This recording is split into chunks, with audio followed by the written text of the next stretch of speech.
माझं नाव मनीषा आहे आणि माझं लग्न होऊन 1च महिना झाला होता आणि माझ्या नवऱ्याचा एक अपघात झाला. त्या अपघातामध्ये माझ्या नवऱ्याला चालता येत नव्हते आणि व्यवस्थित उठून बसता सुद्धा येत नव्हते. माझी हालत खूपच खराब झाली होती. माझी रोज उठणारी आग आता कोण शांत करणार? या गोष्टीचा विचार डोक्यात येऊ लागला होता. लग्न झाल्यावर ती नवऱ्याची प्रत्येक गोष्ट मी ऐकायची. माझे नवऱ्यावरती खूप प्रेम होते. त्यामुळे नवरा जो सांगेल त्या गोष्टीला मी कधीच नाही असं म्हणायचे नाही. माझ्या नवऱ्याच्या अपघात झाला आणि डॉक्टरांनी नवऱ्याला सांगितले, "तुम्हाला 6 महिने तरी उठून बसता येणार नाही आणि तुम्हाला सर्व काही घरी बसूनच आराम करावा लागेल."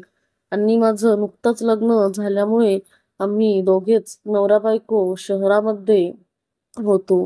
नवऱ्याला माझ्या चांगला पगार होता आणि त्यामुळे आता नवऱ्याला 6 ते 7 महिने घरी बसूनच राहावं लागणार होतं.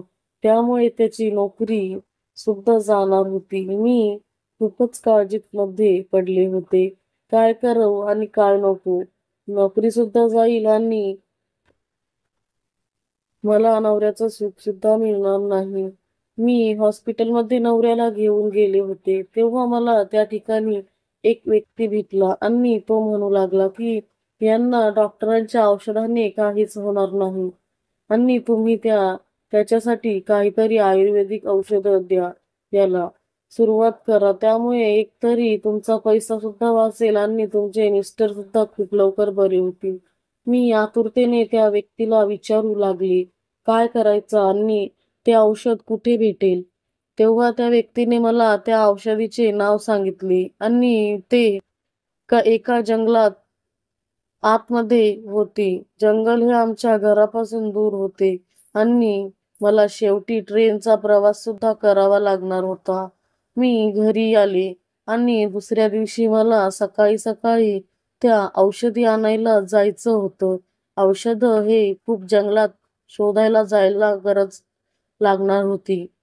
मी नवऱ्याला सांगून सकाळी-सकाळी लवकर औषध आणण्यासाठी घराबाहेर पडले. शहरात आल्यावर घराबाहेर पडणे माझी पहिलीच वेळ होती. या अगोदर मी घरामध्येच राहायचे. घराच्या बाहेर आजपर्यंत तरी मी कधी पडलेच नव्हते. मला आता बाहेरची दुनिया बघायला मिळत होती. पण मी रेल्वे स्टेशनला जाऊन पोहोचले. स्टेशन वरती खूप गर्दी होती. मी अशा गर्दीमध्ये आजपर्यंत कधीही गेलेली नव्हती. तरी सुद्धा मला माझ्या नवऱ्याची खूप काळजी होती. त्यामुळे मला आता हे सर्व काही करायचं लागणार होतं. मी ट्रेनमध्ये चढण्याचा प्रयत्न करत होते. गर्दी खूप होती. त्यामुळे त्यात मी बाई असल्यामुळे लोक गर्दीचा फायदा घेऊन कुठेही हात लावून होते आणि त्यामुळे मला ट्रेनमध्ये चढणे खूप अवघड जात होते आणि मी अगोदर दिसायला गोरी पण होते. त्यामुळे मला कोणीही माझ्या आंब्यांना गच्च दाबून पिळून काढायचं. त्यामुळे माझी धडधड वाढू लागली होती. असेच मी त्या ट्रेनमध्ये चढले. ट्रेनच्या डब्यामध्ये सुद्धा खूप गर्दी होती आणि तशीच मी ट्रेनमधून उतरून त्या व्यक्तीने सांगितलेल्या जंगलामध्ये पोहोचले. मला थोड्याच अंतरावर त्यांनी सांगितलेली वनस्पती मिळाली आणि ती घेऊन मी घरी आले.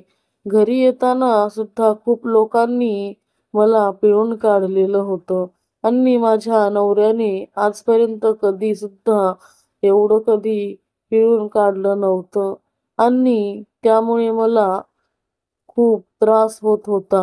मी घरी येऊन माझ्या नवऱ्याला ती वनस्पती हातापायाला लावली आणि प्यायला सांगितलेली नवरा प्यायला सांगितलेली वनस्पती सुद्धा प्यायला दिली. नवरा झोपी गेला. असेच 5-6 दिवस निघून गेले.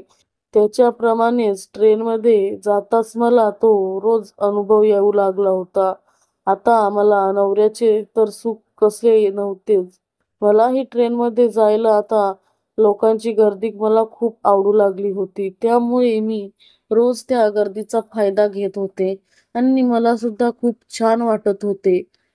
मला मला सुरुवातीला त्या गोष्टी खूप राग यायचा, पण आता दिवसेंदिवस मला त्या गोष्टी खूप आवडत होत्या आणि मला सुद्धा या गोष्टी आता खूप छान वाटू लागल्या होत्या. आता मी रोज ट्रेनमध्ये जात असताना फक्त लेडीज गाऊन घालून जायचे. आतमध्ये काहीच नाही, वर सुद्धा काहीच घालायचे नाही. त्यामुळे मला नवऱ्याचं सुख घरी तरी मिळत नव्हते, पण ट्रेनमध्ये गेल्यावरती मी गरम व्हायचे. कधी-कधी कोण आहे एवढे जोराने पकडून धरायचे. त्यामुळे माझ्या मागून सुद्धा मला खूप छान वाटायचे. मी आजपर्यंत घराबाहेर कधी पडलेली नव्हती. त्यामुळे मला ही बाहेरची दुनिया मस्त वाटत होती. मला आता हे सर्व छान वाटत होते. 1 महिना झाला होता हे सगळं करून. मी रोज ट्रेनचा प्रवास करून जंगलात वनस्पती आणायला जात होते. आता पूर्ण महिना उलटून गेला होता. माझ्याकडे काही उत्साह आणि माझी इच्छा पूर्ण होत नव्हती. तरीसुद्धा यातच समाधान मानून राहायचे. ज्यावेळी नवरा ठीक होईल, त्यावेळी मात्र त्याला काही मुके सोडायचे नाही म्हणून ठरवलं होतं.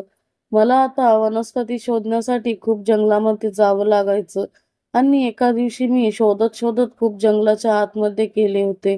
तरीसुद्धा मला काही वनस्पती मिळत नव्हती. मला त्या जंगलामध्ये एक झोपडी दिसली. त्या झोपडीमध्ये एक माणूस होता आणि तो पूर्णपणे तिथे मला उघडा दिसत होता. मी ते दृश्य लांबूनच पाहत होते आणि त्याचं लोंबतं असलेलं त्याचं ते दिसत होतं. ते खूप लांब होतं. माझे डोळे ते पाहून विस्फारले होते आणि मला आश्चर्याचा धक्काच बसला होता. कारण आजपर्यंत एवढा मी कधी पाहिलाच नव्हता. तो एवढा मोठा होता, तो काहीतरी डोळे बंद करून ध्यान करत होता आणि मी ते पाहून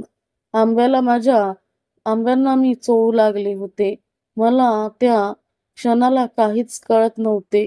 मला असं वाटू लागलं होतं त्याच्या जवळ जावा आणि त्याला स्पर्श करावा. मला तो नंतर कधी भेटेल का नाही, इथपर्यंत मी ते पाहून आतुरली सारखी झाली होती. माझं ते पाहूनच पाणी गळायला लागलं होतं. मी पटकन त्या ठिकाणची वनस्पती घेतली आणि तिथून निघून घरी आले. माझ्या डोक्यात, माझ्या डोळ्यासमोर ते चित्र दिसत होतं. मी खूपच त्याच्या प्रेमात पडले होते. मला त्याचं सुख अगोदरच मिळत नव्हतं. त्यामुळे मला हे करावं लागत होतं. माझी त्या दिवशी रात्रभर ओलीच होती. मी काय त्या दिवशी झोपलीच नव्हती. एखाद्याची सकाळ कधी होईल असं मला वाटलं होतं. एकदाची सकाळ होईल आणि कधी एकदाची मी जाऊन ते पाहीन असं झालं होतं आणि मी सकाळी सकाळी उठून रोजच्या प्रमाणे निघून गेले आणि मला ते आज खूप जवळून पाहायचं होतं आणि आज तो मला तिथे काही दिसलाच नव्हता. म्हणून मी तर पूर्ण झोपडीच्या जवळ गेले होते.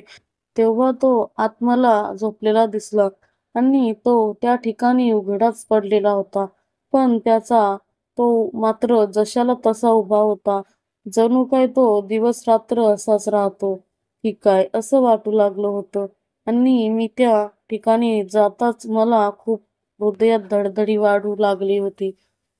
माझ्या चिमणीला आता काहीतरी वेगळंच होतं. तिला ते पाहून आता राहवत नव्हतं म्हणून मी त्याला स्पर्श केला. पण मला त्या व्यक्तीने काहीच बोलले नाही आणि त्याने मला सरसावले. मला समजलं होतं की त्या व्यक्तीला मी आले आहे हे कळलं आहे. त्याने पाय दूर करताच मी त्यावर तुटून पडले. मग वर बसून कार्यक्रम सुरू झाला आणि मला खूप आनंद येऊ लागला होता. मी आजपर्यंत जीवनामध्ये असं कधीही विचार केलेला नव्हता.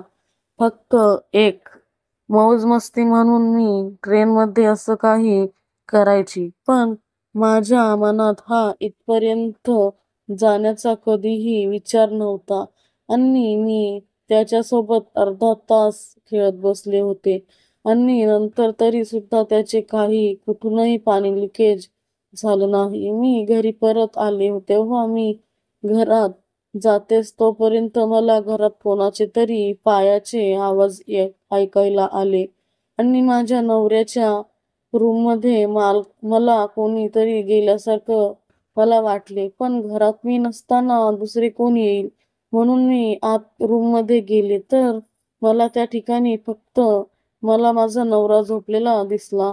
पण माझ्या डोळ्यासमोर स्पष्ट दिसलं होतं की नवऱ्याच्या रूममध्ये कोणीतरी गेलं आहे. मी आता नवऱ्याला औषध आणून 2 महिन्यापासून वरती झाले होते. पण नवऱ्याच्या तब्येतीमध्ये कसलाही सुधार होत नव्हता. मला रूममध्ये कोणीतरी गेल्याचा मला भास झाला होता. मी विचारात पडले होते की माझ्या नवऱ्यावर मला शक येऊ लागला होता. आणि दुसऱ्या दिवशी मी नवऱ्याला सांगून बाहेर घराच्या पडले आणि मी आज वनस्पती आणायला न जाता मी परत घरात आले. तेव्हा मला नवऱ्याचे रूममधून आवाज येऊ लागले आणि मी रूममध्ये जाऊन पाहते तर नवऱ्याच्या वर माझ्या शेजारची रुपाली झोपली होती.